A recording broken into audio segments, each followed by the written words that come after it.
Hi friends, welcome to Kaleidoscope Creations. இன்னைக்கு சுட்டீஸ்க்கான drawing session. ரொம்ப ஈஸியா ஃபாஸ்டா எப்படி திருவள்ளுவர் வரையிறது அப்படிங்கறத ஸ்டெப் பை ஸ்டெப் ப்ரொசீஜரா நான் உங்களுக்கு இன்னைக்கு சொல்லி கொடுக்க போறேன்.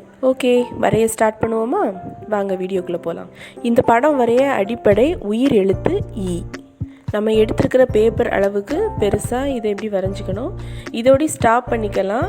இல்லைன்னா நம்ம வரைஞ்சிட்டு இதுக்கு மேலே இருக்க இந்த பார்ட்டை நம்ம வந்து எரேஸ் பண்ணிக்கலாம். இதுக்கு மேலே இப்படி ஒரு லைன் போட்டுக்கணும். இந்த லைனுக்கு மேலே இருக்கிற பார்ட்டையும் எரேஸ் பண்ணிக்கலாம்.